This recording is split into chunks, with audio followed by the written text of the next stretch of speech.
Okay, Ron, I promised you a video, and it's running pretty good. I'm not real proud of it yet. I still have a few adjustments to make.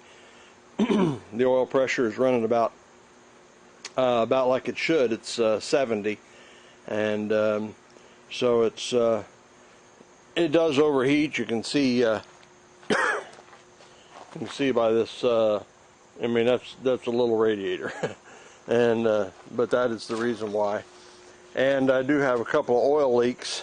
I'll explain those to you later, but I couldn't figure out where the oil pressure was to come from. And when it started leaking, I found out, and I tried to do a little fix because I don't have the pipe. I have the pipe, but I don't have the fitting, and the fitting goes right there. And but I'll explain that to you later, and it may be something you may want me to go ahead and order and get that on here before we ship it to you. But anyway, I'm going to fire it up, and we'll run it for a little bit, and this pipe will overflow as the water gets hot, and we'll just let it overflow, and we won't let it get overheated, and then we'll shut it down. But anyway, let me start it up, and I'll run it for a few minutes and let you hear it run.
Top scale of the tachometer is for an 8-cylinder, so you have to double it for a 4-cylinder.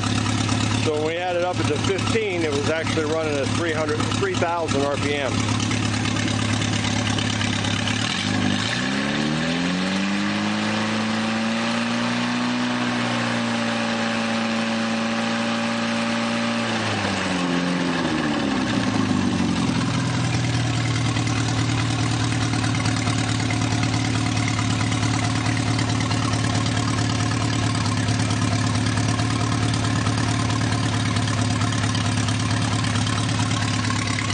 I'd say it's balanced pretty good. I'm pretty pleased with how that does. It doesn't vibrate very much when it goes up to speed, and but there it's idling about 1,000, and oh, it was down about 900. I guess now that it's got warmed up, it's running about 1,000.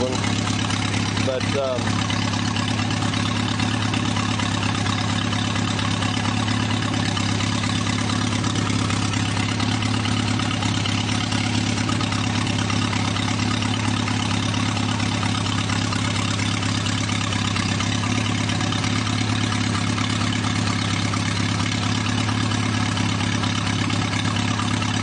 there's about 55 at idle.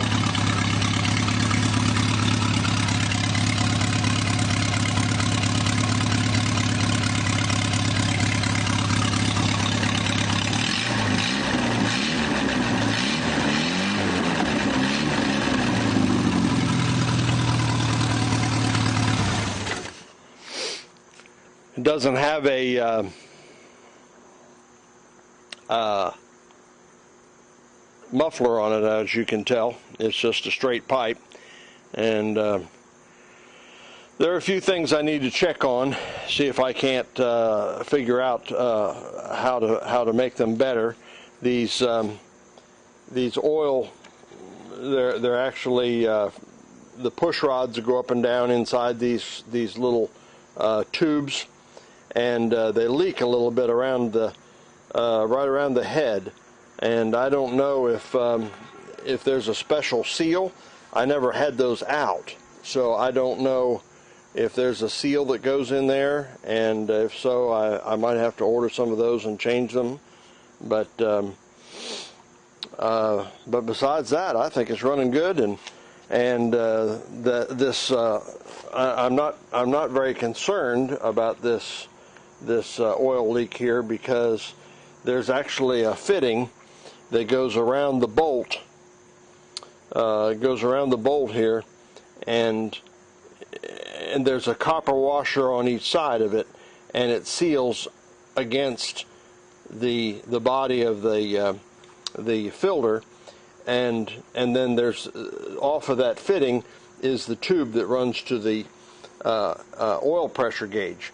I had to make a makeshift deal. I drilled out a bolt and put it in the oil gallery, and then tapped a fitting so that I could put my oil pressure line that way.